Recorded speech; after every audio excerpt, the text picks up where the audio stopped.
Asik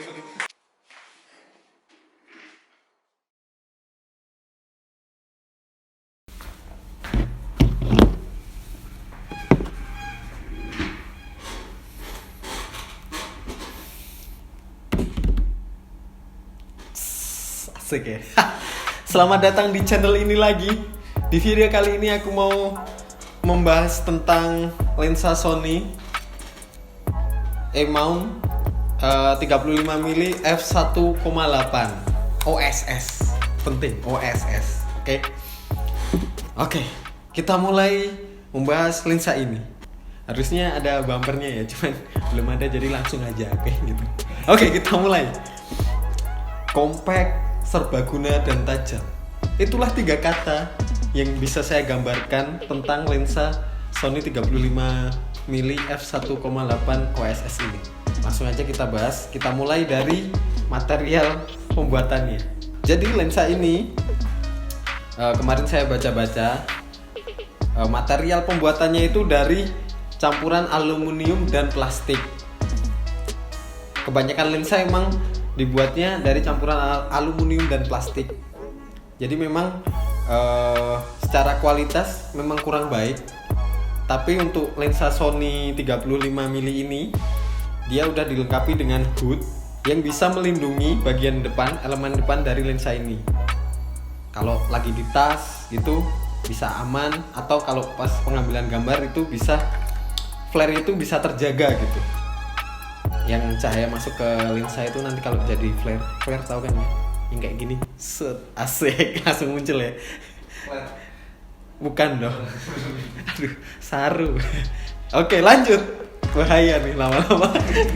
Selain itu, kelebihan dari material campuran aluminium dan plastik adalah ringan. Mungkin pembuatnya untuk mengejar ringkasnya itu dan ringannya itu. Jadi walaupun build quality-nya masih kurang baik, tapi kalian bisa dapatkan keringanan di lensa ini. Apalagi dia mempunyai fisik yang panjangnya itu cuma 4,5 cm dan beratnya 155 gram gitu.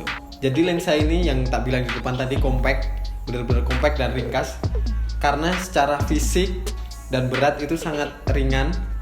Apalagi di dalamnya udah ada autofocus dan OSS. OSS itu Optical Steady Shoot. Jadi Optical Steady Shoot itu penamaan sistem stabilisasi di Sony gitu. Dan lensa ini kalau pada saat kalian melakukan pemrograman pemotretan maksud saya, ini tidak terasa berat sama sekali. Apalagi kalau dipasang di Sony A6000 series. Nah, itu nggak berasa kayak, ya berasanya kayak bawa kamera aja gitu. Cuman tambahnya beban dikit doang dan nggak kerasa berat. Jadi kalian kalau moto dengan satu tangan aja itu nggak kerasa capek, nggak kerasa lelah, pasti merasakan nyaman dan mudah. Jadi lensa ini cukup ergonomis juga. Selanjutnya kita akan bahas keunikan dari lensa ini. Sebenarnya aku sebut keunikan tuh terpecah jadi kekurangan dan kelebihan. Cuman kan kekurangan itu kadang kalau foto kan selera. Jadi ada orang yang bilang kekurangan tapi orang lain bilangnya itu suatu kelebihan gitu. Jadi kita bilang keunikan aja gitu. Oke. Sepakat ya kita? Oke, kalau kita sepakat kita lanjut ke materi selanjutnya. Kalau enggak kita bubarin. Enggak ding. Lanjutlah anjir, enak aja. Jadi yang pertama kita bahas chromatic aberration atau CA. Kalau kalian pakai lensa ini, chromatic aberration-nya itu akan terlihat pada saat kalian motret lebar dan saat hari lagi terik-teriknya itu. Lagi terang sekali, lagi terik-teriknya. Itu chromatic aberration-nya atau CA-nya kalau kalian zoom hasil fotonya itu akan agak kelihatan gitu. Jadi CA itu adalah kalau kalian lagi moto gitu, terus hasilnya kalian zoom, akan ada bayangan tipis di antara batas gelap dan batas terang itu. Warnanya biasanya ungu atau biru atau merah. Jadi bayangan tipis saja gitu. Cuman itu bisa diberesin pakai Lightroom kalau buat kalian yang nggak suka ada CA-nya. Kan ada juga yang emang nyari CA-nya gitu. Selanjutnya adalah vignette. Nah, vignette itu bagian samping itu loh yang agak melingkar. Itu di sini masih ada sedikit, tapi juga masih bisa dihilangin pakai Lightroom. Selanjutnya kita bahas distorsi pada lensa ini. Walaupun lensa ini lebar, 35 mm kan lebar ya. Nah, tapi distorsi di lensa ini tuh hampir sempurna. Mengalahkan pesaing terdekatnya yaitu Sigma 30 mm f1,4. Di Sigma 30 mm f1,4 itu distorsinya berasa banget. Jadi kalau misal framing gini, kalau di Sigma ininya jadi ngelengkung mejanya, nggak lurus gitu. Kalau ininya dipasin di samping, di ujung bawah, di bagian bawah lah, samping-samping lah pokoknya. Distorsi itu adanya di samping. Jadi kalau mau tahu distorsi yang berasa banget itu kalian pakai lensa 8 mili, 10 mili itu bakal kerasa. Gitu. Jadi buat kalian yang suka moto lebar-lebar tapi nggak suka begitu berasa distorsinya, kalian bisa pakai lensa ini. Bener-bener kalau sama Sigma bener-bener ini nggak kalah lah distorsinya, asli, hampir sempurna. Selanjutnya tentang flare. Jadi ini emang lensanya masih nge-flare, cuman kalian bisa menguranginya dengan lens shoot ini. Ini salah satu kegunaannya untuk mengurangi flare yang tajam gitu. Yaitu tentang flare lensa ini. Selanjutnya buat kalian yang penggemar bokeh, kalian cocok banget pakai lensa ini karena bokeh di lensa ini tuh bergelembung, bagus gitulah. Walaupun lensa ini lebar, tapi bisa ngasilin bokeh yang bergelembung gitu.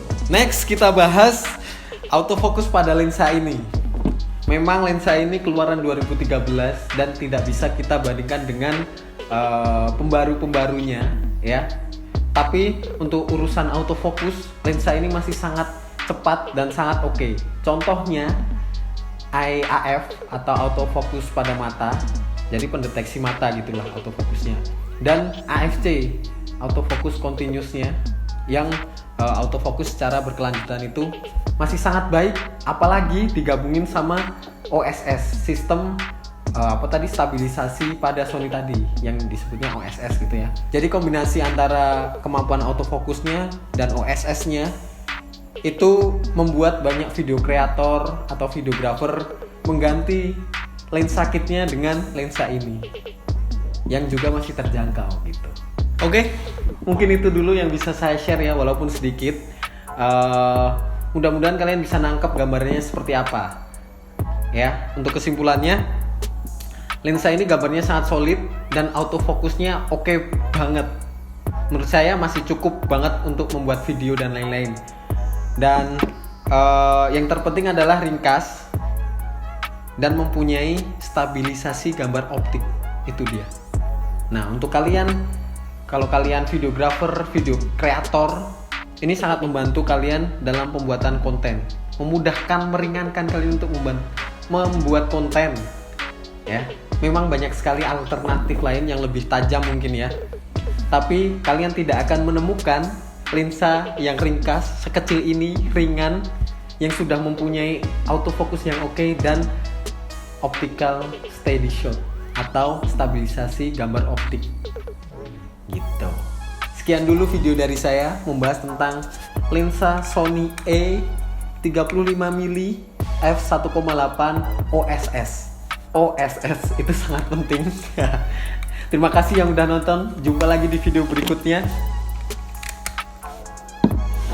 Wassalamualaikum warahmatullahi wabarakatuh. Tadi pembukanya salam nggak ya? Nggak apa-apa, kita tutup dengan salam. Kita perbaiki. Oke. Terima kasih.